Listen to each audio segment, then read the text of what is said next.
रहमानिर्रहीम मुसलसल तासु ډیره مننه او ډیره مهرباني چې په دې موقع باندې تاسو راغلي او زموږ تاثرات بیانوئ. زه یوه خبره کوم، د ضلع ملکنډ د سکاکوټ نه راواخله او تر د لنډاکي پورې د بټخیلي د بازار د صدر چې کوم اعلان دی دا په دې ټولو بازارونو باندې د اطلاق کوي. انتظامیه به د شپې خوب ویني او سهار به په ما باندې تعبیرونه وباسي. دا اقدام زه هیڅ کله نه منم. د بټخیلي بازار به کولاوي، د درګۍ بازار به کولاوي،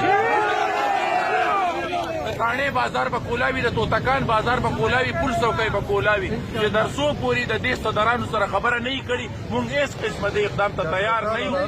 بله دا ده ماته به حکومت دا ښیي چې د خپل دکان څومره بند کړی، که بندۍ عدالت دې بند کړي، سکرټریټ دې بند کړي، هسپتالونه دې بند کړي. په هسپتال کې د کرونا متعلق هېڅ اقدامات نشته دی.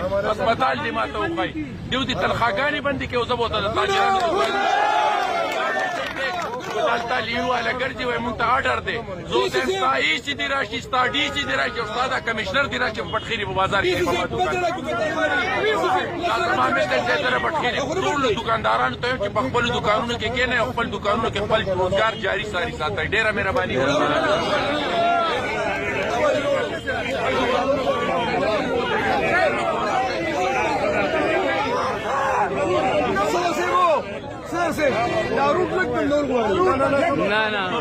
روډ نه بندوو چې موږ ته ګوته راوړي هغه کار به نه کوو. خپل دوکان سره ګران دی او دوکان به کولاو ساتو د دوکان سره